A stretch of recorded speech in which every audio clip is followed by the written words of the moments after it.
I became famous overnight. Within 3 minutes of television, that was it. This week we speak to Rylan, or is it Ross, on the High Performance Podcast. Who are we talking to today? Who do you want? I think we'd like to talk to Ross. All right, you've got Ross then. I didn't know what it was like for the machine to stop working. That cog kept turning. I couldn't understand why I had blown up my seemingly amazing life. I had therapy, antidepressants. I don't even take a paracetamol when I've got a headache. The only person who will get you out is you. And if you're not at that point, that's all right. For want of a better term, wallow in your own piss. That's what I did. I had the fear. Do the best you can where you are with what you've got. Everyone has got the right, whether you're getting paid £2 or £2 million, to sit there and go, fuck, I don't want to go to work today. And then I go, do you remember when you would have literally cut your leg off to be in the background? When and if something isn't right, it's about whether you keep letting it slide or whether you take that jump and go, I'm really sorry, but this isn't right for me. My mum, I listened to Gary Barlow and wanting to knock him out. Can't do this, can't put my mum through this. And then week 2, something just clicked. This could be my thing. I walked into Celebrity Big Brother and I was just being myself, sitting there drinking beer. Then I won.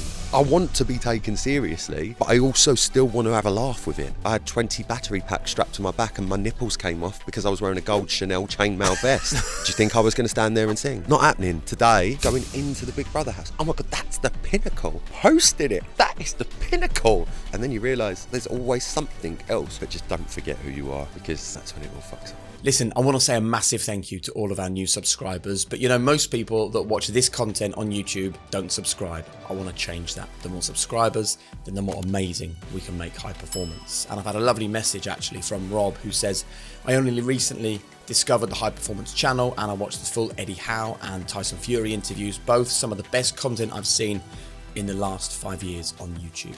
Listen, if you agree and you want to keep this amazing stuff coming for free, then hit subscribe right now. Thank you so much. Thank you very much for doing this. It's a pleasure. It's much appreciated. What is high performance? It's a difficult question, isn't it? Yeah. I think it depends on what mood I wake up in. High performance can be actually getting out of bed, or high performance can be getting up and proper taking on the day. What is it today? I'll let you know in a minute. Okay. Let's talk about where it all started for you, because I've read your book. We both have. It's absolutely fascinating. Thanks. And you've got chapters where you say Ross meet Rylan and Rylan meet Ross. Yeah. So the first thing is, I guess, who are we talking to today? Who do you want? I think we'd like to talk to Ross. All right, you've got Ross then. And is it that easy for you to switch between Absolutely. the two? Yeah, of course it is. This is what I've done for 10 years. So I know how to differentiate the two. In my first book, there was a chapter, Ross meet Rylan. And then I thought it was quite important in this book that after what I'd been through over the past year, divorce and stuff like that, I thought it was about time I get more in touch with the person I really am. So that's where Rylan meet Ross again come in. So who is Ross then? Just a normal boy, literally. Normal little Stepney Green kid, managed to do all right for himself. Rylan's obviously all the teeth, the tan, the tight skinny jeans. That's Rylan. Ross's tracksuit, beer in hand down his trousers, watching telly. Who of the two is the happiest? That's a really different... Rylan's the happiest, 100%, because he's got to be. He's paid to be happy. There's something in that though, isn't there? Because Rylan is the happy one. He's the one paid to be happy. Rylan, I guess, is the one earning all the money, right? Yeah. Rylan's doing well all right for himself. Rylan's doing very well. Yet Ross is there all the time. Ross is the truth. You know, when all of this, we both do the same job, and let's be totally frank, eventually this stops, okay? Yeah. Fades away. It ends at one point. And that's when actually the only thing that is left then is Ross. Yeah. So what work have you done to make Ross happier? Because that's the most important part. I think majorly over the past year, I've tried to merge my work and professional life and my personal life more. I think for Ross, I mean, I sound absolutely crazy talking about myself in the third person with 4 people. But I think for Ross, I don't think I will ever be happy until I feel comfortable. And I think Rylan's very, very comfortable with where he is. I think when it comes down to my work life, I'm lucky to do the jobs that I do. I work hard at the stuff that I do, and I earn amazing money for it, which I'm grateful for. And that spills over to the real me, Ross. It means I can live in a nice house. It means I haven't got to worry about my heating bill this year. I haven't got to worry about this. But in a very ungrateful term, it's not just about that for Ross. Like, absolutely not. You know, I'd like to be with someone. I'd like to share. I'm quite a sharer. I like giving to people. I like looking after people. And for the past sort of year and a half, I've been not doing that. And for the first time, Ross has had to be on his own. I've never been on my own. I've never lived on my own in my life. I'm 34. So yeah, coming to terms with living on my own and getting to know me, I think has actually been the best thing that could have happened. I went to Barcelona this year. It's the first time I'd ever been anywhere on my own just for 3 days, because I knew I had to do it. I knew like that was my time to disappear on my own and throw myself in at the deep end. A lot of people do that daily. I've never done that. And it was the best thing I ever did. It was the best thing I ever did. So tell us, the moment you get into your hotel room in Barcelona, you close the door and it's just just you and you. Yeah, so obviously I travelled. I remember getting to the hotel and I shut the door. And I actually remember this almost like a film. I try and remember like scenes. And I put my suitcase on the bed. And the first thing I do whenever I'm in a hotel, I am that bloke. I hang everything up, put everything away. The suitcase goes in the suitcase rack. Like, I like linear. I like it like that. And I did that. And it was just silence. And I was like looking around and I was like, I've got two options. I can either sit here and think I'm by myself, I'm panicking, I don't know what to do. Or I look at it as, you can do whatever you want to do, as quick or as slow, or you don't. It's entirely up to you. I can do what I want. And I just thought, right, I can do what I want. And then my brain starts working, well, what do I want to do? I want to go for a walk. It's something I don't do here. So I went for a walk. And I walked from one end of Barcelona to the other. Halfway through, I took my top off. I never do that here. Didn't care. Did not care. And it was almost like cementing that I am still a normal person and I can do normal things if I really want to. So let's talk then about where this normal life disappeared for you. I mean, I sometimes wonder whether meteoric success is healthy for anyone. Is it possible to have meteoric success and enjoy it, be happy, be healthy in your mind? I think so, yeah. I became famous overnight. Literally within 3 minutes of one piece of television, that was it. The place I started is documented, like it's there. And that's not to say before that I wasn't working towards stuff, because clearly I was, otherwise I wouldn't have been in that situation. But to go from being able to walk down a street and look like shit after a night out and go and get some milk, to doing that and it ending up in Heat magazine, ending up here, people stopping you, asking you for photos. Yeah, it's quite difficult, but my feet weren't touching the ground at that point, because I was on the X Factor, and that was a complete machine. And by the word machine, I mean machine. You are a part of that machine that has to keep turning around. And there's been a lot over the past couple of years about sort of safeguarding people that come from reality TV and really sad things that have happened, which I completely understand. Like, and it's devastating stuff that's happened to people. People have taken their own lives because they don't know how to handle it, and aftercare and things like that.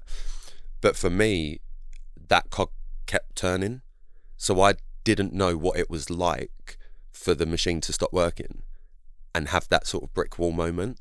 So for 9 years, the cogs kept turning and they never stopped. If anything, they started going faster and they started getting bigger and they started becoming more lucrative, I suppose, is the best way to put it.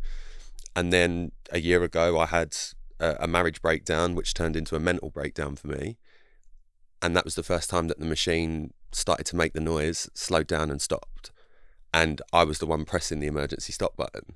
And I knew I was the only one pressing the button, but I couldn't take my finger off the button. So for 5 months, I just stopped and shut down. And I think my marriage ending was the catalyst for the machine stopping, but actually 9 years of never stopping and never having time to breathe and actually understand what happened to me. How did this happen? Everything I wanted, how did that happen? when you've got time to think, it can be the most frightening place in the world, your own head. And that's what happened to me, and it fucked me up. Yeah, it fucked me up. I mean, the description in your book around that breakdown is really quite harrowing to read. But there's a bit where you precipitated the breakdown in terms of the way, so when you went to your partner and told him about an infidelity in the past, how much can you now look back at your subconscious was almost looking for to press that emergency stop? My subconscious has always been spot on.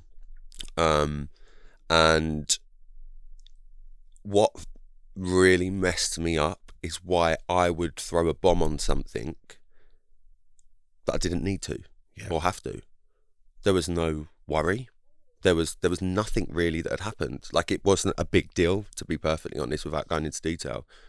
But something in me was itching and started scratching, and it was over the course of 3 days. I got ill. I remember waking up and the bed was soaked wet because I'd be sweating in my sleep, and I knew what was coming, and I could feel it just bubbling up. And I'm going, what the fuck is wrong with you? Why are you doing this? Why are you doing this? Why are you? It was almost like self-sabotage. Yeah. And that's what made that following few months even worse, because I couldn't understand why I had blown up my seemingly amazing life. And then as I started to get better, my subconscious kicked back in, and then I learned stuff that I needed to learn. Like what? Just knowledge. When someone says that you're crazy and you're mad and that you're making shit up, when you start believing that, if it's said to you enough, when you realise the day that you're not mad, you wasn't going crazy, and your subconscious is right, you wake up. And for the worst point of my life, and I got to the lowest point that anyone can get, I almost look back now and I'm glad that I got there, because now I know I'll never let myself get to that point again. So tell us, what was that lowest point? I tried to take my own life. I tried to do it twice. And looking back now, whenever I even talk about that, which is something I don't really talk about, I'm glad I was unsuccessful now, but at the time I was so angry I wasn't. I was so angry that I was unsuccessful. And I just remember I'd be going to sleep and just willing myself not to wake up. Almost, I'm 6'4". I went down to 9 stone. Like, I wasn't eating. I was trying to do everything I could for my body to just naturally shut down, basically, because then it wouldn't be my fault. I had too much guilt already with fucking up my life. I thought that I'd ruined everything. So if it was a natural thing that I just didn't wake up in the morning, then it's not my fault. I think it was responsibility. I didn't need any more responsibility than I'd already took. All I've done throughout my career, my marriage, my everything, I took responsibility for everything. If the sky's broke, I'll go and fix it. If that door don't work, I'll go and fix it. Like that, I'm always the fixer, the responsible one. I just didn't want any more responsibility. And then when I made the decision to be responsible for something as awful as that, I fucked that up as well. I was just in no state to get anything done. And how are you doing now? Brilliant. Really good. So what happened? When did the clouds start to part? The clouds started to part when I realised that I hadn't lost something I thought I had. Right. And I turned a situation that I thought was an awful situation into an opportunity. You know, I was 33, 34, just turned at the time. And I realised that when something's not right, it's not right. And it wasn't right. It wasn't right. And that's when things started changing, and I started looking at different things as opportunities to sit there and go, maybe this is my time now to find out what I actually want, what I need, who I am. You see, like, you've had an amazing career, and we'll get on to talking about how and why you've managed to sustain your success. What did you say in your book? You say, you know, started out as a joke and 10 years later I'm still laughing. Yeah. We'll go into that in more detail. But I think what is really interesting here is effectively you didn't grow up right from the moment you appeared on that reality show. Ross disappeared at that moment. Mm-hmm. He maybe you probably started to push him to one side Yeah, before majorly. that. But at that moment, it was 100% Rylan. So then there's no growth for Ross, which is truly you, right? So you standing in that hotel room saying to yourself, well, I can do anything I want. I can go for a walk. I can go for food. I can have a sleep. You know, that's what most people go through at 18, 19 when they go to university and their mum and dad walk away for the first time. Absolutely. So you've had to exist in this world where you haven't kind of grown because the world hasn't allowed you to. But that in itself is really strange, because if you go back to the beginning and you say, look at all these amazing things that you can do, you will be the happiest person in the world with a partner and with an amazing TV career. And actually, there's a strong lesson here for people that it's not about those external successes or about those TV shows or about the nice house or the nice cars or the nice pay packet. And that's easy to say when you've got it. Don't Get me wrong. And because I'd be one of these people at home going, true. Shut up. Like, but it doesn't. There's no moment where you go, now I can be happy because I've achieved this, is there? No, because I think when you're an achiever, if you want to call it that, are you ever happy? Because you're always striving for more. You're always striving for something else. You're always striving for the best, or to be the best, I suppose. And I think for me, I got a lot quick. A lot happened for me. I mean, a friend of mine's Emma Willis, and you know, I worked with Emma at Big Brother for years, and it took Emma to get bit on the side years of working in MTV, working in this, doing that, and then she got that show, which then led on to her hosting Big Brother. I left X Factor in the November, went into Celebrity Big Brother in January, won it, and was hosting Bit on the Side by the June. So it took me 6 months. So these opportunities just happened. But they didn't happen to Ross, though, did they? They happened to Rylan. So Rylan was having amazing success, amazing growth, learning all the time, brilliant relationships, an incredible life. Ross was just parked away in a cupboard. And so then this period that you've been through, where you didn't have to say this to your partner, but you needed to say it to your partner to get out of that, to be where you are now, sitting in this chair. So finally, like, Ross can actually grow again now. Oh yeah, and he is. I am. Like, I'm definitely growing. Like, again, stupid things like you say, most people go through at the age of 18, 19, 20. I'm going through at the age of 34 now, living on my own for the first time. Up until X Factor, I was living with my mum. Then I was on tour, then I was working, then I built my first house and my ex moved in with me. So I've never lived in a house on my own. I'm doing that at 34 for the first time. And some people it takes until 34, but because of the last 10 years that I've had, it seems the wrong way round. So having that time alone has made me realise that I'm all right with my own company, and actually I'm all right. I'm not this fuck up. I'm not this idiot. I'm not this joke. I'm actually normal, and I'm really happy with who I am, and I can look back at my mistakes, if you want to call them that, and actually look at them as turning points of my life. Are they mistakes? No, I can sleep well at night. So can I take you back then, because to that moment that you've described where you considered taking your own life, you were willing yourself not to wake up in the morning, and you're now in a position where you can look back at it and go, I'm really glad that didn't happen, and I'm stronger for it. For people that are listening to this that maybe are approaching or are at that rock bottom moment themselves, what tips, advice or techniques can you share then that help them get to where you are now, where you can look back at it with gratitude? So I am not a guru. I am not someone who can change your life just by saying something. But one thing I've learned since I did the book is the amount of messages I've got from people. And the general consensus is I've tried to explain how I feel, and the way that you've done it on paper is exactly how I fucking feel. That's it. That's how I feel. I know that feeling of people trying to help you and your loved ones, like my mum, my family, my friends, trying to help me. People saying snap out of it ain't going to help you. It definitely isn't. But one thing I have learned, I had therapy. I was lucky enough that I could afford therapy. I had antidepressants. They didn't work for me at first.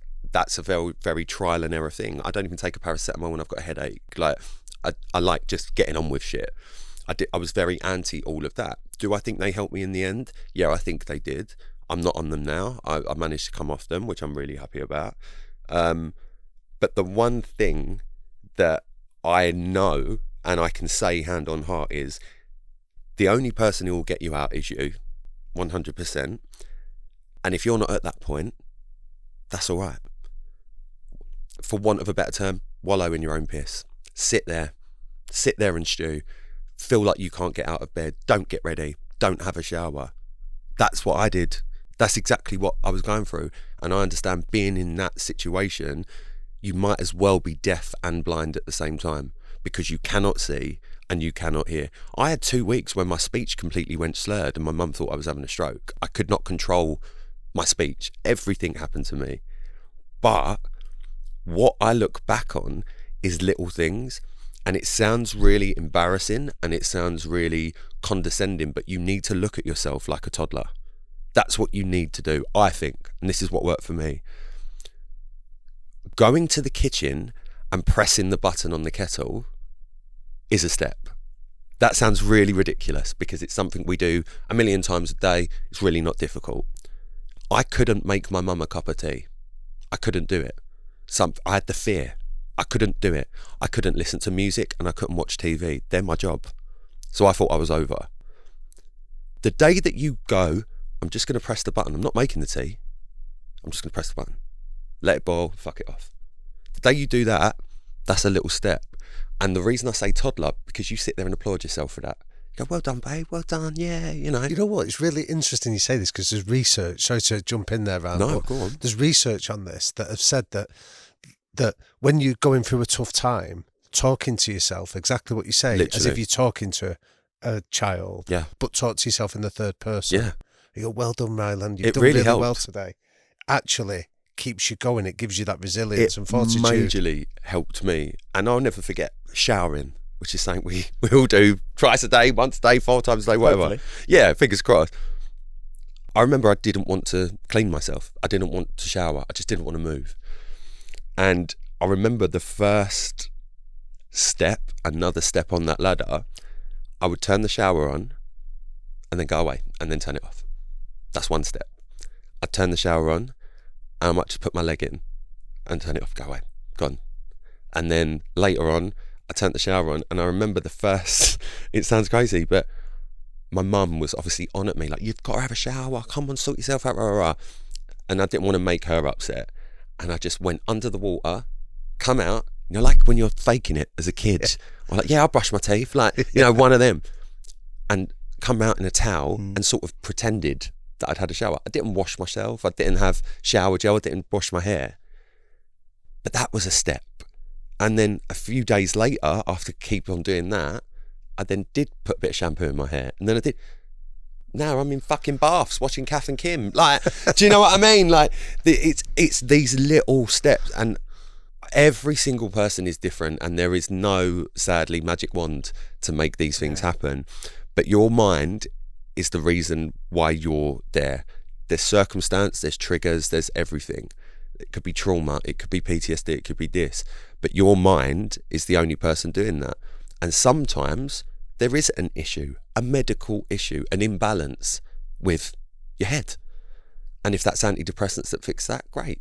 If that's therapy that fixes that, great. If it's neither, great. But try and make the smallest of steps. You don't need to make the cup of tea. You just need to press the button today. That's all you need to do and walk away. I think that's actually really powerful. And actually, it's a reminder that we still look at mental health issues in a totally different way to physical issues. Because Majorly. if you were a footballer and you broke your leg, it would be totally normal to go, well, first of all, I was in the cast. Yeah. Then the cast came off. And then I had to sit down. Then I could finally stand. Yeah. And when I could stand, I could walk. And when I could walk, I could run. And then Yeah. eventually I was back in full training. Now, everyone hearing that would go, yeah, I get that. That's Right. exactly the steps that you take. Yeah.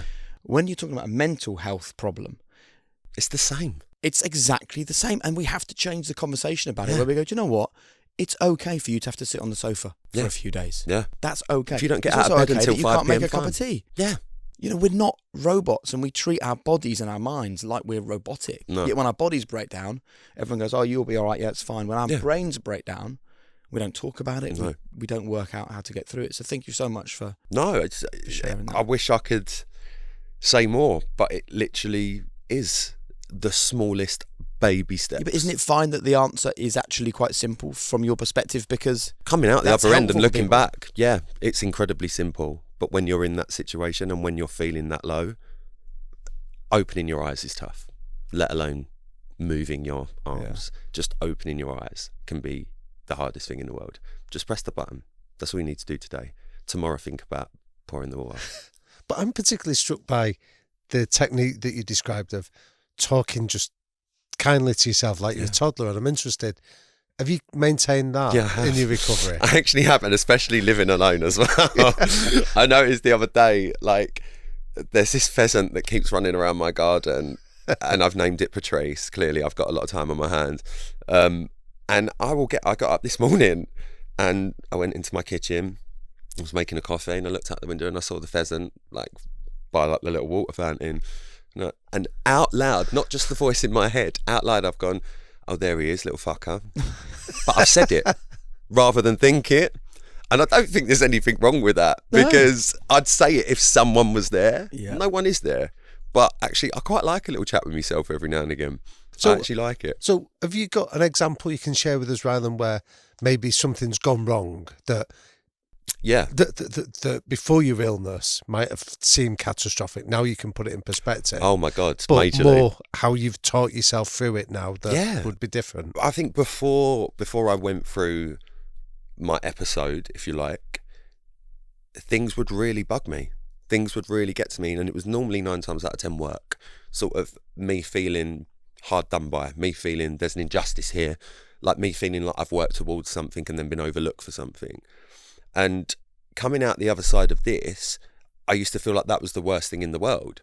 But now, I hate the term because it's such a cliche term, but it's a full-on case of don't sweat the small stuff, genuinely. Because I think when you've been to the brink, whatever you want to call it, you sit there and go, oh, they're looking at someone else for that job. Yeah. Arseholes. All right. It's all right. I can't do this instead. You see, you said something interesting as we were walking in. We were talking about a job that we won't name, but you said, look, I have to accept that I can't control their decisions. I can't control anyone else's And it feels like maybe before the period you just been through, you were trying to control everyone's decision. Yeah, I think I would sit there and worry that, oh, okay, well, clearly this is going to happen, yeah? This is going to happen, yeah?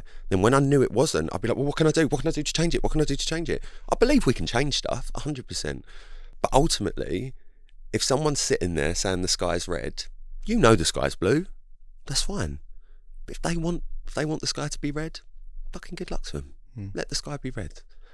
I'm going to stick with the sky's blue and go about my day looking at the pheasant in my garden. You want the sky to be red. I've told you it's blue. You don't want to know. You keep the rose-tinted glasses on. And what does that freedom of thought do for you? It genuinely feels like a weight off my shoulders, because I sit there and go, well, all right. Like I just remind myself, listen, that's not going to happen. Yeah. Not a problem. You're all right. You're all right, babe.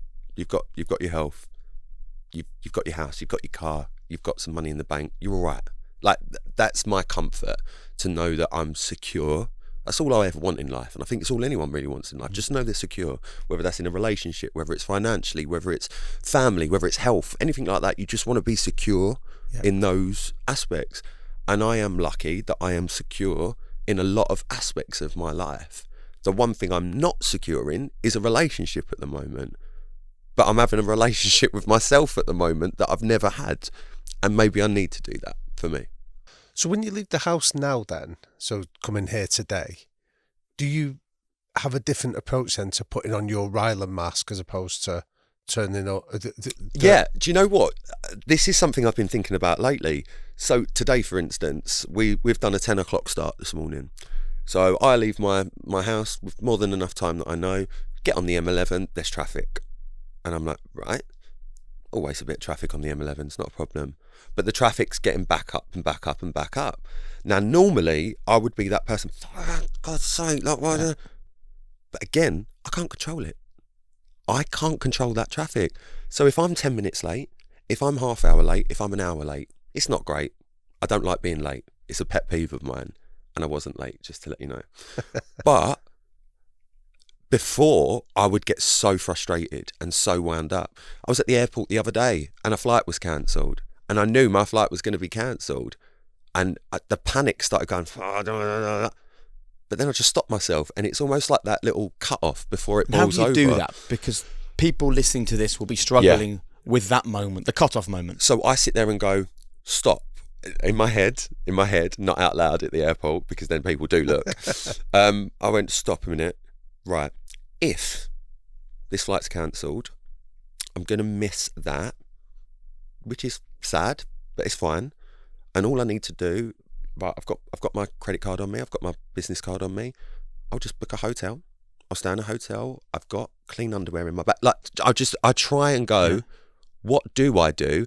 Or is there another avenue? Yeah. Is there another airline? Is there another this? What do I do? So I work out the solution to the problem before the problem's really hit. Can you cope with the worst case scenario? If the answer's yes, done. It's that simple. I'm so pleased you're saying this, because we have this conversation a lot on this podcast, you know, because I think we're called high performance. And I think some people feel that means to listen to this, you need to want to be a millionaire or a CEO or an Olympian or something. All we're saying to people is, right, we've actually worked high performance down into 3 sentences. Do the best you can where you are with what you've got. Absolutely. Feel something like you've had your eyes opened to doing the best you can where you are with what you've got. What more can anyone ask of you? My God, I feel like I've gone from Stevie Wonder to Specsavers. Yeah. Like, that's the best way to describe it. Great. I feel like I've lived so long with just not seeing anything in front of me and just grabbing and doing and living. Yeah.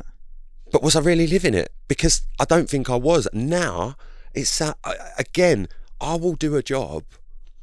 I work on Strictly. I've done that for 4 years. Things can become routine to you. I will now go to work and I will sit there and go, oh, our jobs, we're lucky to do what we do, but it is work.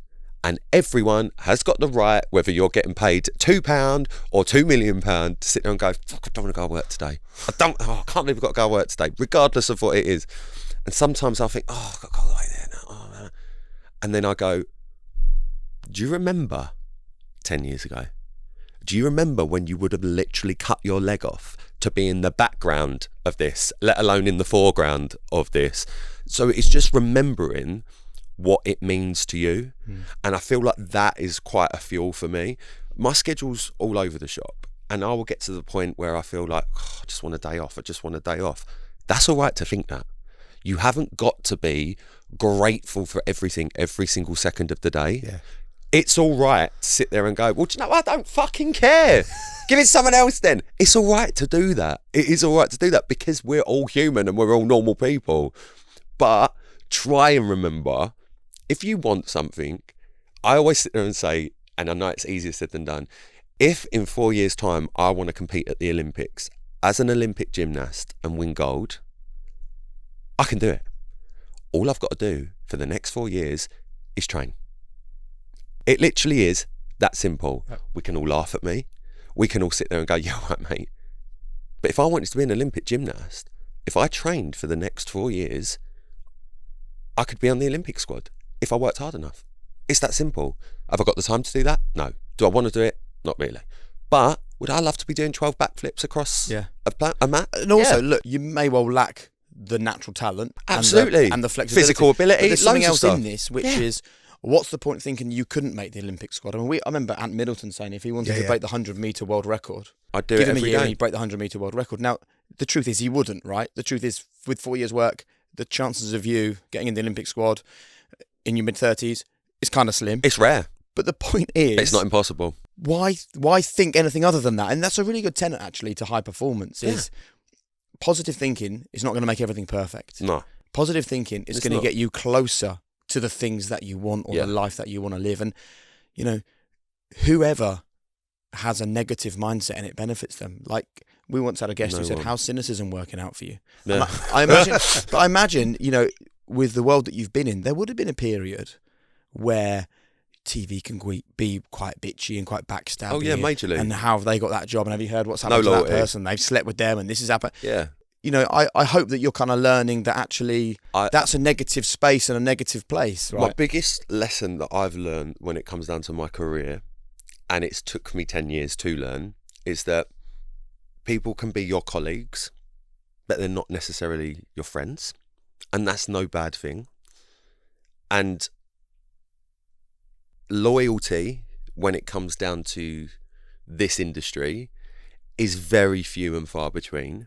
When it comes down to companies, when it comes down to individuals, when it comes down to everything. But again, that's all right, because it's what it is. You might not be able to change what it is, but you can always try and change your approach to how you deal with what it is. Yeah. And that's what I feel like I'm doing now, because I went to a shit place, that I look at things and go, I can't control that. I'm going to go and get McDonald's. Like, what can I do? Yeah. I can either sit here for the next 3 days slagging everyone off, calling everyone a bastard, and saying, he's a prick, that one's a prick, rah, rah, rah, rah, winding myself up, or I can sit there and go to Barcelona for 3 days and have a walkabout. Like, I can't change what other people want to do, and I can't change what people want. All I can do is try and grab what I want. Yeah. And try and grab it with both hands. Nice. So your comment there around colleagues and friends is an interesting one, because in your book, you've got chapters where you've got people that are in the public eye, like Claire from Steps, or, you know, you talk about Scott Mills and your friendship with him really deeply. So I'm interested in terms of, what's the criteria for you to allow somebody into your friendship group now, rather than just being a colleague? I feel that I can hand on heart say that I've got friends in this industry, friends that I've met through this industry, that I can count on one hand. One hand is more than enough for me. If I had two, great. If I had two hands, not a problem.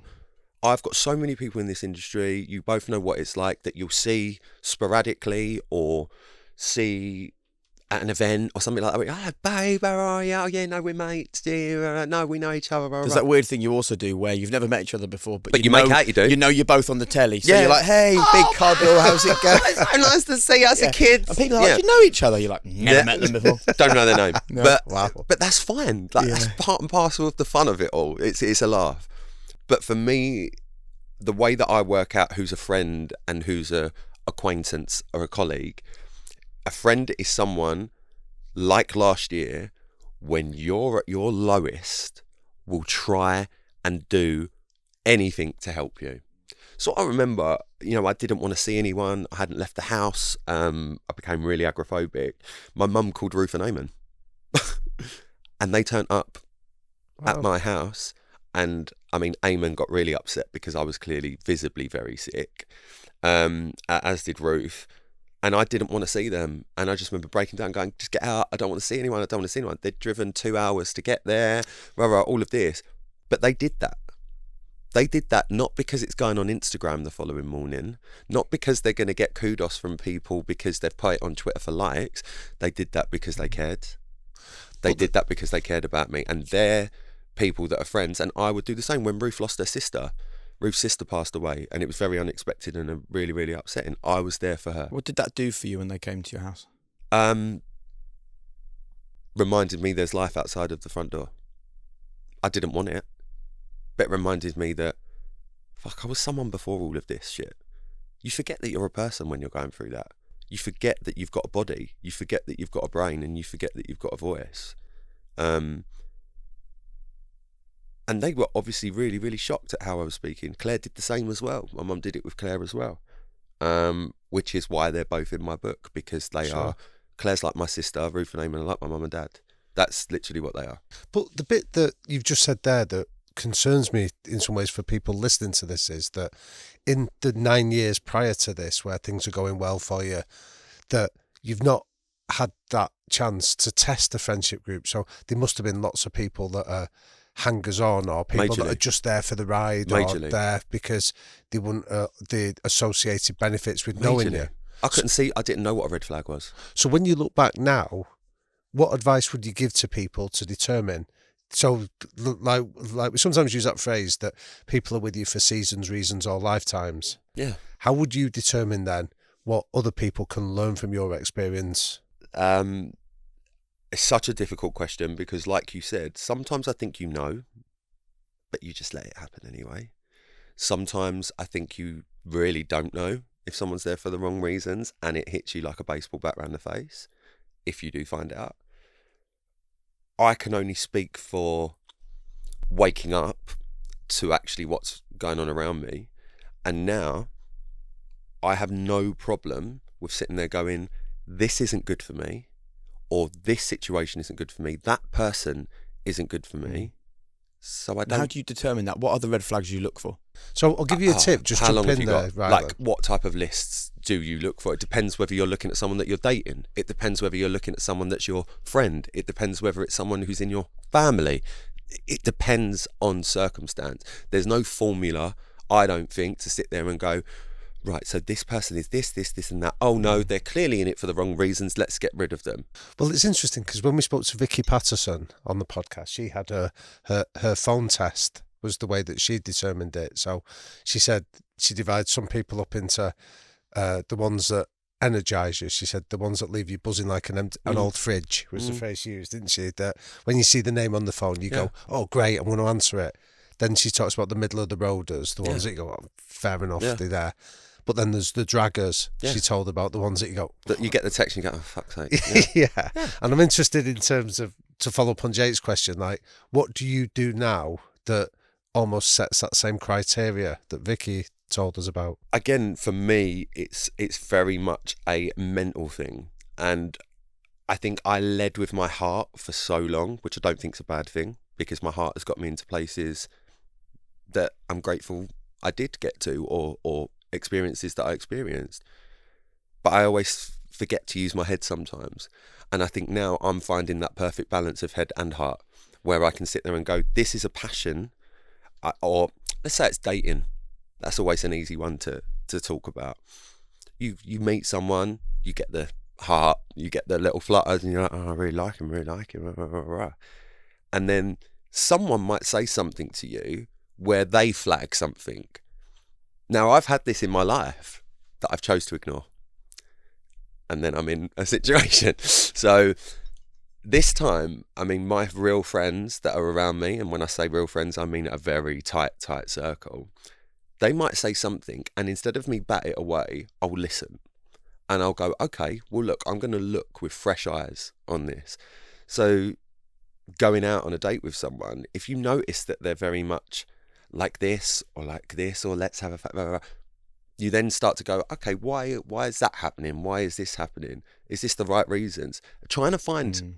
Look, I could sit here and keep talking. I haven't got the answer for you. And I'm really, really sorry.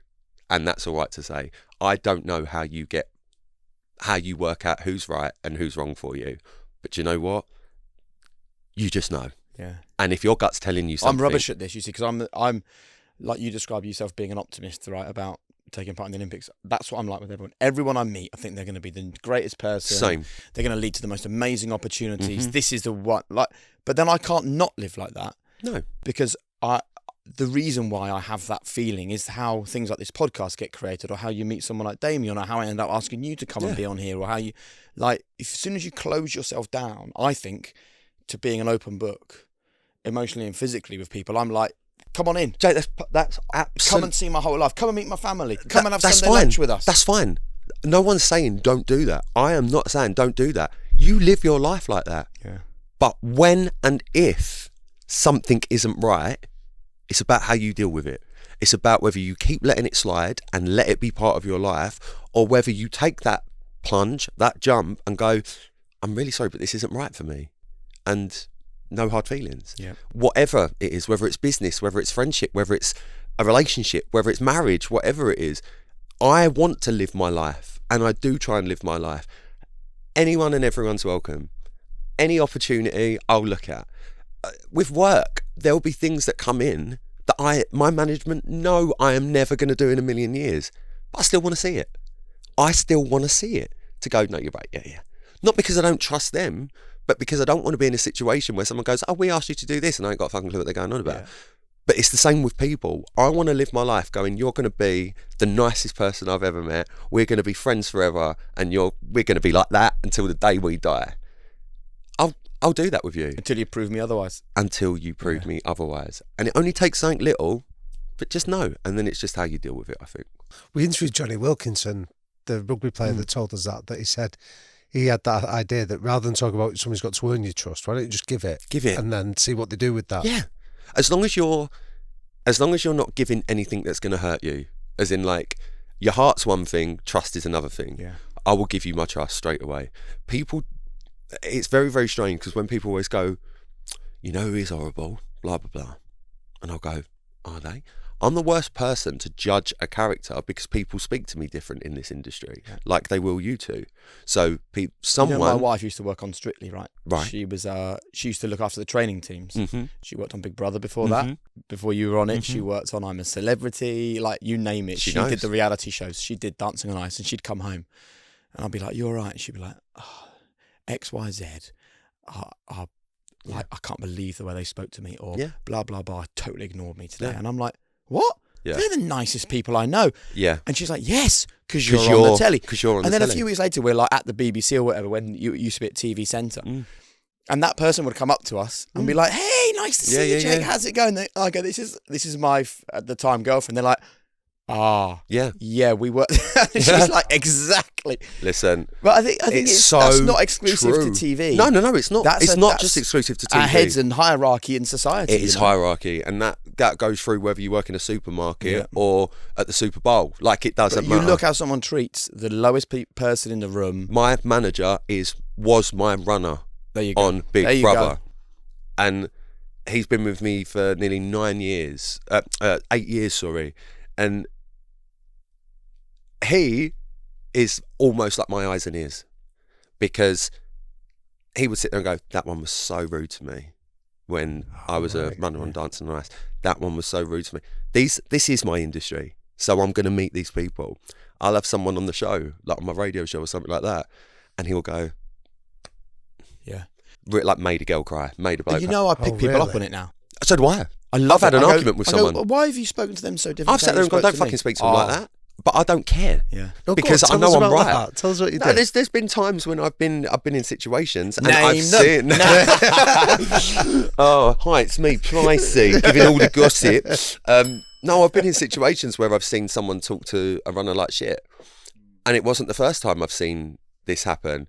But I felt before that I wasn't at maybe a level or a stature or something like that where I could say something, you know? Yeah. And then, a couple of years back, I was in a situation and I saw someone talk. It weren't even my show. I was a guest on a show, and I could just hear it, but almost weirdly see it before it happened. Because you do, don't you? You know, you see it. And I saw someone speak to a runner like shit just because they'd bought the wrong coffee. And this runner was about 17. And I just went, who the fuck are you talking to? Wow. And I just saw the face drop. Like, what? I went, are you joking? Yeah. And they were like, oh, no, I didn't mean it like that. When that fucking damage is done now. I said, come on, babe. I literally took the coffee, threw it on the floor. I went, go and get your own fucking coffee. And I took her outside and I went, come, let's go and have a fag. But you know what? That's important because know that. But you know what? Do you know what as well? The standard for what you are and who you are. That don't work no more. That don't work no more in this industry. I feel like 10 years ago when I come into this industry, there was still this lag and hangover of how people were treated back in the day when you started and stuff like that. I'm not saying it was you. You're a lovely bloke, but like when you must have seen a load of stuff. Yeah. Telly has changed. This industry has changed. How things work, how people are treated. I think I joined at a time when there's that lag still of people can still talk to people a bit like shit. We now live in a day and age where it's like, well, you can't say this, you can't say that. I'm saving it all for my book. What TV was like in the early 2000s. Yeah, exactly. But I won't stand for it. Yeah, you know, when I worked at Big Brother, my exec producer was on the same level as a day runner that didn't even work on the show. Everyone is the same, and that's how I like to work on my shows. I don't care about hierarchy. When people go, you're the host, I go, so? Yeah. I don't care. Oh, you're the exec, don't care. Everyone's got their own opinion.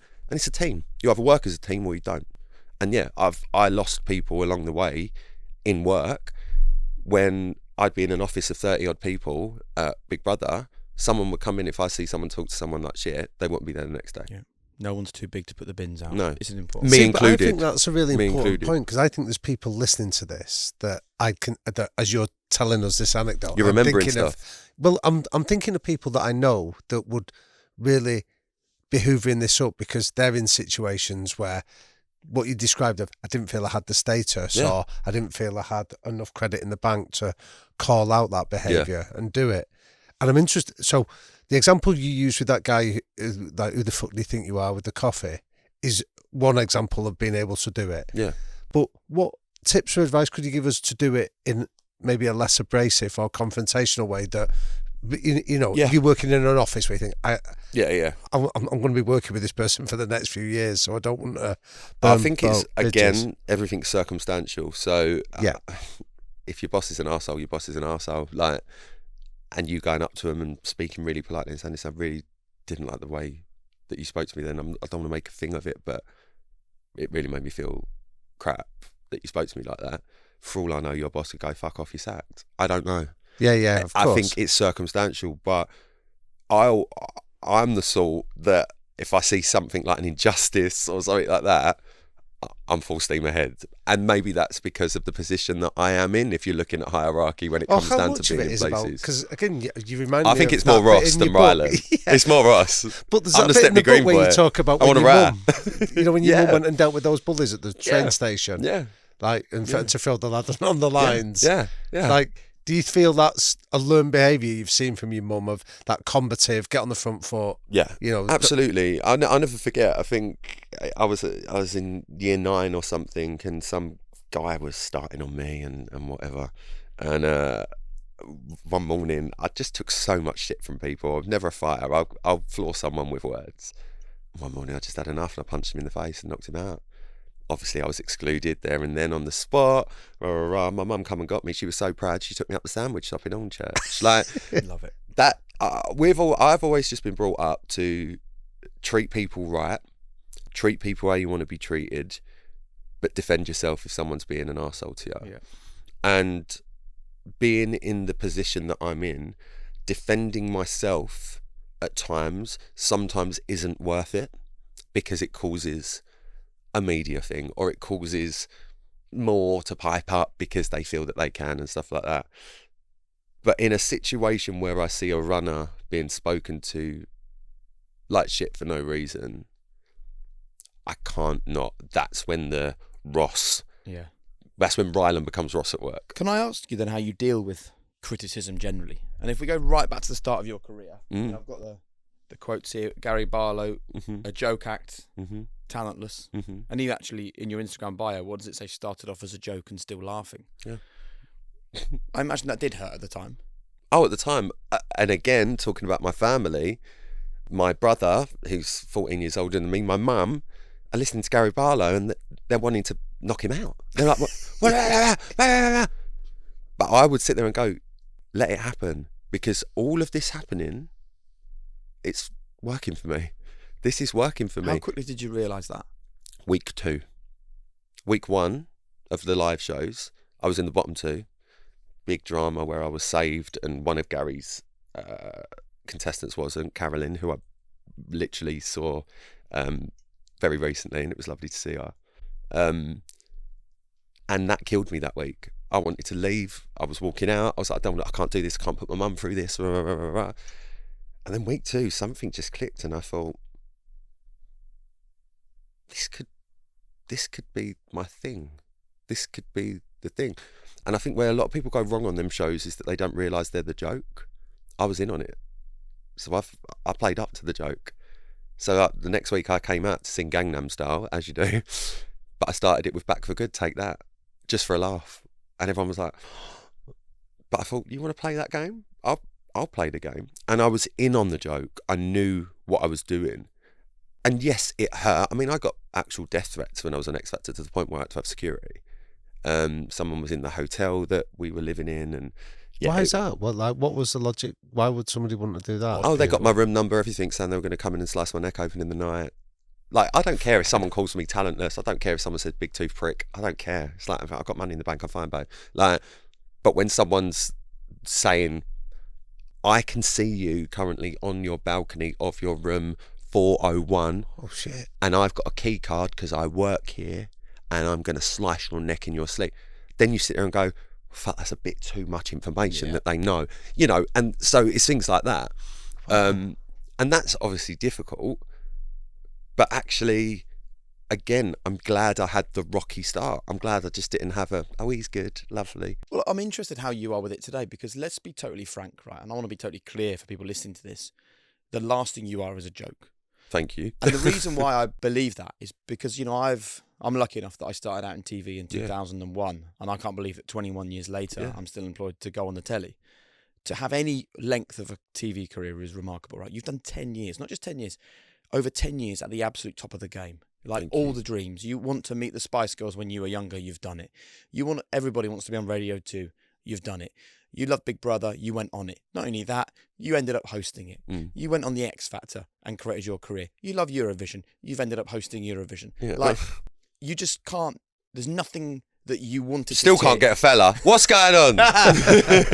Look where your brain goes straight. But like, everything you wanted to do, you've done. Yeah. That does not happen by accident. No, okay? I know.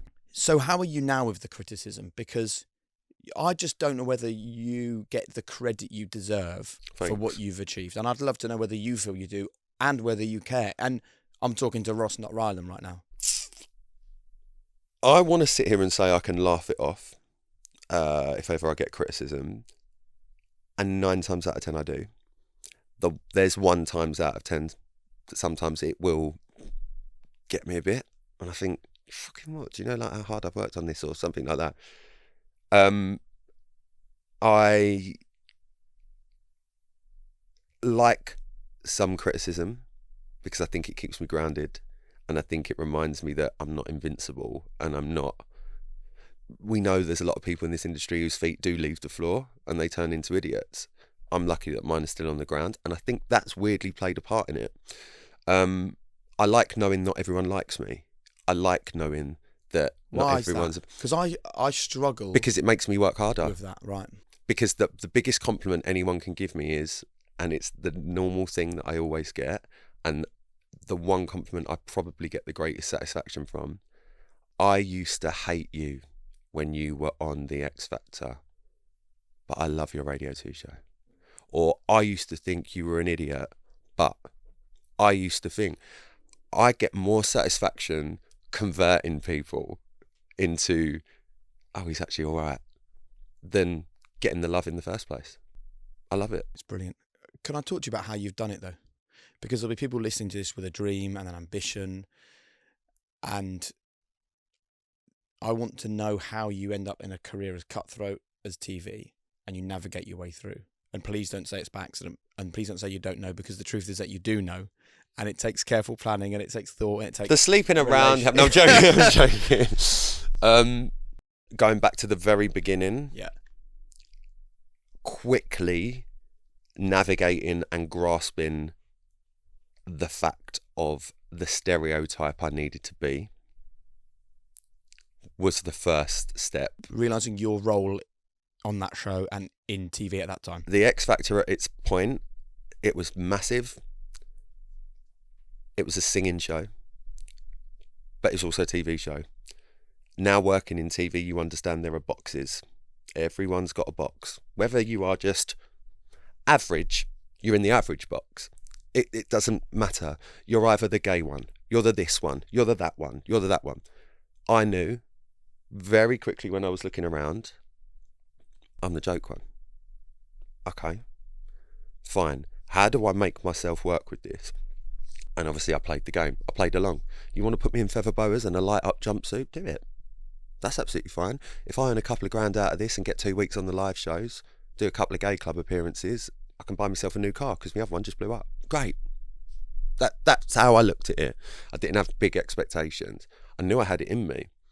So then coming out of X Factor, knowing at this point, because I'd already had one dodgy conversation at an X Factor live show that Big Brother wanted me to go in the house, I knew I was going into Big Brother, and I thought, that's my chance to show Ross rather than Rylan. Everyone thinks Rylan is this character on X Factor. I might go out first, and if I do go out first, that means knowing Big Brother and it being a celebrity version, I've got 5 days minimum / maximum to show that if I'm evicted first. And I walked into Celebrity Big Brother, and I was just being myself. I'd sit there with no makeup on, hand down me trousers, being mates with Razor Ruddock and Frankie Dettori, sitting there drinking beer, taking the piss out of Kathy Bill because we found it funny. Like, you know, that's what it was. And then people just went, oh, he's not this idiot singing a Spice Girl mega mix flying down from a trellis in the ceiling. He's actually quite normal. Then I won and was like, right, there's a small bit of validation that I've played this right. So I need to keep doing this now. Then I got offered the job at Big Brother, but I'm not a presenter. And I was like, how am I going to do this? Because I'm not a presenter. And you know, when you present, you've got 40 people talking in one ear. You've got to listen to this person. Rah, rah, rah. Luckily enough, I found it really easy. And I still do. And I love my job. And I prefer live TV to pre-rec because I'm in control of it. A control thing again. But I enjoy it. But the best thing that I ever did, and I still stand by it, was get my teeth done the day before I started hosting Big Brother, because they were so fucking big and so white and I was so swollen that for the few weeks I was learning on the job on live TV to be a presenter, my apprenticeship, people were so busy talking about my teeth, no one knew I was a shit presenter. And by the time they got used to my teeth, I could do a fucking good job of my job. And that was Brilliant. it. What a story. And what about the moment where you have to go and say, now take me seriously? You know, like Radio 2 don't employ Rylan from the X Factor. They probably almost certainly don't employ Rylan from Big Brother. Nope. They probably would not employ even Rylan from doing a bit of hosting. No. There has to be a moment where you go and say, right, now take me seriously. This is what I am. And there's some good lessons here for our listeners. So one thing for me is when you do a radio show, you don't physically DJ. Obviously, it's all system, it's all computer, it's all this. Radio is 10 times harder than TV, 100%, because everything has to be your voice. You have to be happy with your voice, sad with your voice, sincere with your voice, and joking with your voice. You can't do the little eye look to camera for. You can't do that. I said, I'm not going to get taken seriously getting this job because I understand it's the biggest radio show in Europe, biggest radio station in Europe. People would kill to have a show on Radio 2, which I completely understand. I've got a good knowledge of music and I really love my music, but I'm not a DJ.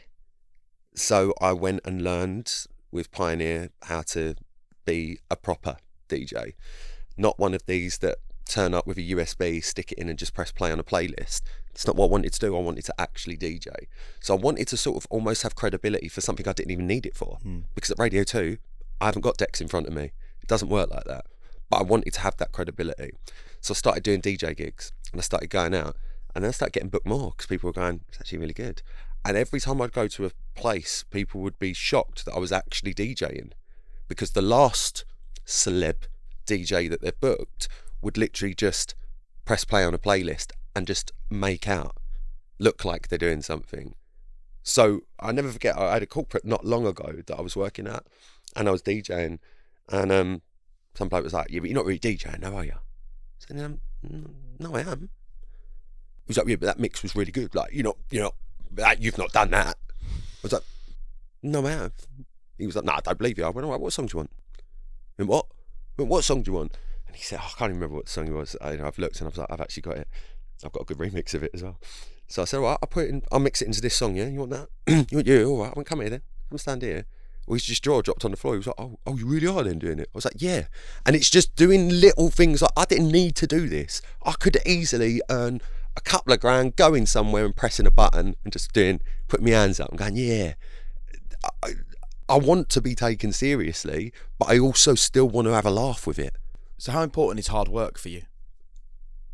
Okay, so I want to say this and it not come across the wrong way. I'm not working down a mine. I get that. But I do work hard. My job starts the second I walk out of my gate because I'm Rylan. Not because I'm Ross, because I'm Rylan.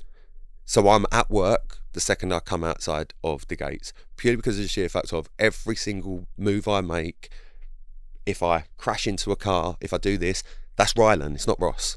Now, that's how it is. I do think people forget that they see you on telly for an hour and they think that's all you do. They don't see the 7 hours previous of rehearsals, scripts, this, that. Everything's a production. It's not just us three sitting here with 3 mics. You know, there is a team that make this happen. You guys are involved in that.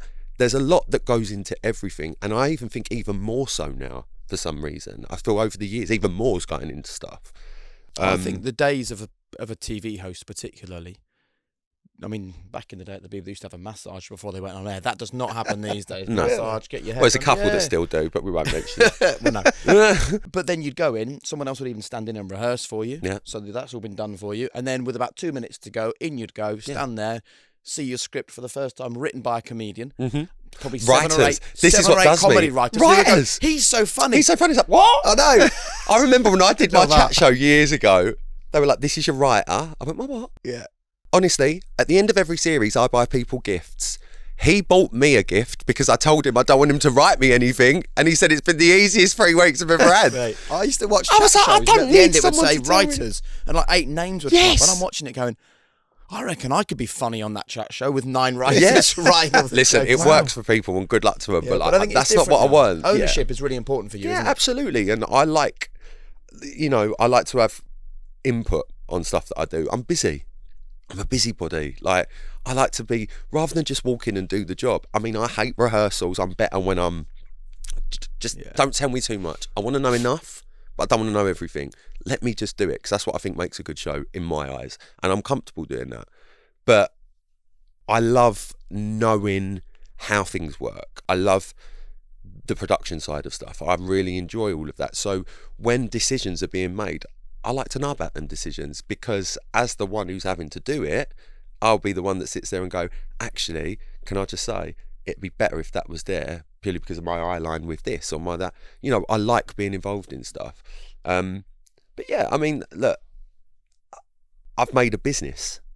I've made a brand. I've made something. I've made a person, is what I've made. Yeah. And yeah, that's Ross that's done that. But I think the genius of what you've described on that journey that you've been on since that X Factor is almost like, in judo they talk about the art of judo is use what your opponent does, and you Against almost you. against them. And I think the fact that you recognise the I mean, pigeonholed as a joke here, let's use that against them and they'll play it. Yeah, no, Is but brilliant. I that's think the there's best something- form of attack as well. Is when someone sits there and goes, "You were such an idiot on X Factor." I go, "I know." What do I say to that then? brilliant. What yeah. do you say to that? It's like, what do you mean? I'm like, well, no, I was fannying about in a feather boa. Right. Yeah, but you couldn't sing. It was like, I wasn't singing on X Factor. I had 20 battery packs strapped to my back and my nipples came off because I was wearing a gold Chanel chainmail vest. I sliced both my nipples open during a performance of Spandau Ballet Gold. Whatever. Do you think I was going to stand there and sing whilst I'm being pushed around on a shopping trolley dressed as an Egyptian? Not happening today. And it's like, I love it. I love it. I love it when people go, you can't sing. Oh, you were this. And I go, yeah, no. Because that weren't that. And I'm like, great, do it. How do you not know I've had 3 number ones already? I'm sorry, how would you not know if I've had 3 number ones already under a different name? You wouldn't. No. It'll come. It could come out one day that I have, but Have you? I'd never tell you until I'm ready. You just don't know, do you? No. See, but the thing that really intrigues me on this is that you've done that, you've leaned into it, you've used that sort of resistance as your best form of attack, and yet it seems like when that crash happened for you, to go back to that was one of the few times where you've almost not done that. You know what I mean? And, the only time I've not done that. Yeah, and I think there's something significant about that you've that you've resisted it for so long. Yeah. That eventually you've tripped up. It's Yeah, I been did. I used fell. against you. I fell over. Yeah. I fell over. And I think a massive lesson that I learned is sometimes you think, why am I so nice to people? Why do I always say yes when someone asks for a photo. Why do I sit there and do the extra hour at work just because of someone else's fuck up? Why do I do this? And actually, I've learned the reason why I do that is because last year, when you fall down, you're going to need help getting back up. And everyone waited for me. I didn't lose one job. They didn't move on to the next. Everyone helped me get back up the stairs again because I always help them. And that's important to me, is that people think I'm decent. That's important to Ross. Lovely. Before we move on to our quick fire questions, the last thing is about happiness. You finish your book with, there's one thing on my list, be happy. I can't wait for the day I tick this box. What is happiness? I'll let you know when I get it. I don't know yet. I need to work it out. And is there a sadness that you've had this amazing career? You've done all these things that young Ross would never have believed, yet you can't sit here and tell us what happiness is. I can look at it two ways. I can look at it as, oh, that's really sad that you say that. Or I can look at it as an opportunity again. And I look at it as an opportunity because everything always becomes normal to some extent. Whether that's the job you do, the relationship you're in, not having money in the bank or having money in the bank. Everything becomes normal. And I've learned that what I thought would be a pinnacle is just another step. A great one, but it's a step. So going on X Factor, that was like the pinnacle. I was like, oh my God. Going into the Big Brother house, oh my God, that's the pinnacle. Hosting it, that is the pinnacle. And then you realise, what's next though? There's always something else. I'm glad I'm like that. That's not me chasing. That's me keeping myself ambitious and keeping myself excited to a point. Always thinking, when will I get there? I think in the back of my mind, I will never get there because I'll always be waiting or looking and stuff. And that's not a bad place to be, because I actually quite like the feeling of what's next, memoir. But I think from a happiness point of view, for me, I think that's being with someone that I want to share everything with, that is the right person, that supports what I do, that supports me as much as I can support them in all different aspects. I think that's when I'll be able to tick a box and go, I'm all right. Yeah. And keep doing what I'm doing. And you know what? I think the freedom that you've now found actually allows you to meet that person. I hope don't so. think that you 2 or 3 or 4, 5, 6, 7 years ago would ever even meet that person.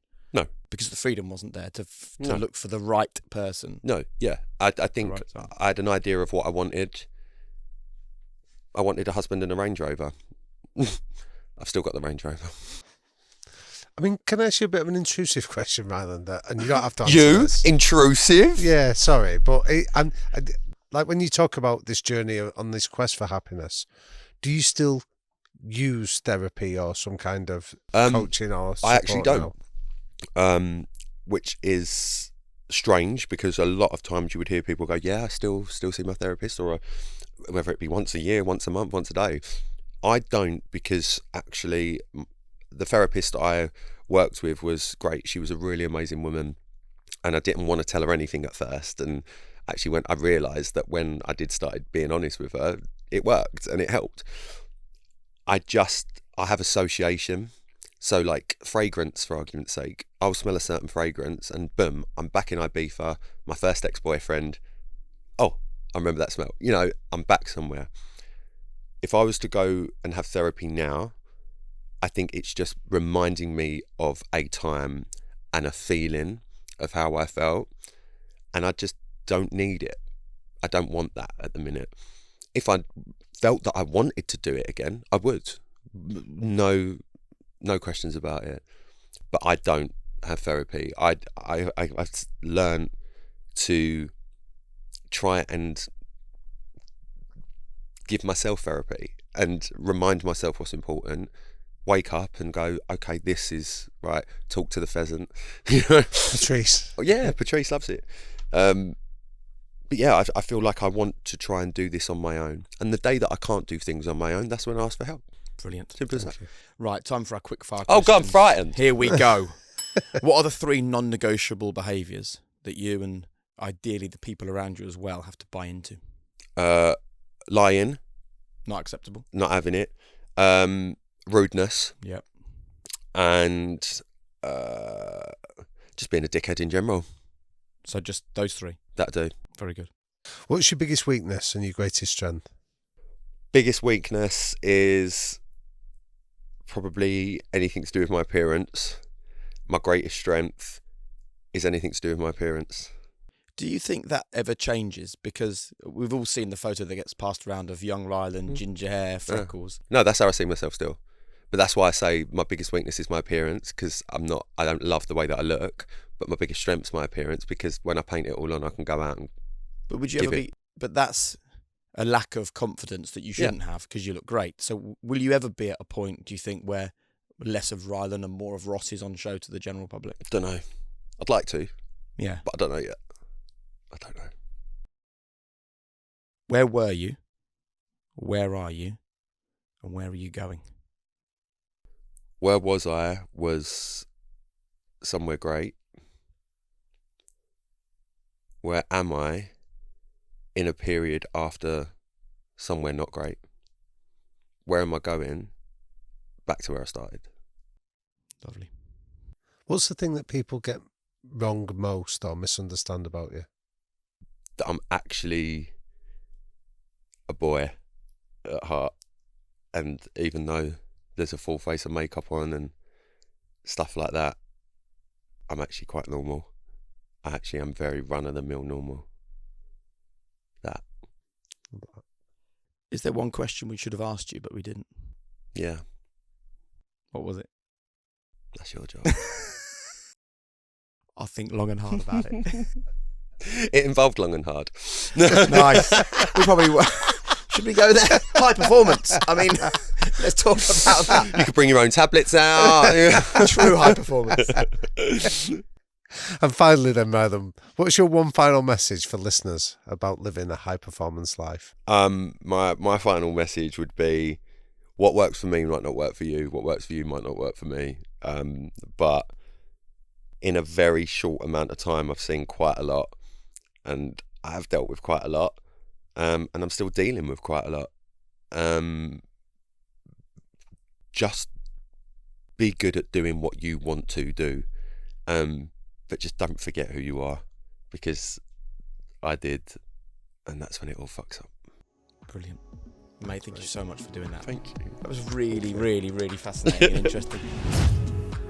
Just a quick one to say thank you so much for watching this content on the High Performance channel. We would love it if you would subscribe. You know, most people that watch what we do don't subscribe. If you can subscribe, we can make this bigger, better, bolder than we've ever done before. So hit subscribe right now and help the High Performance Podcast make a real difference to the world. See you soon.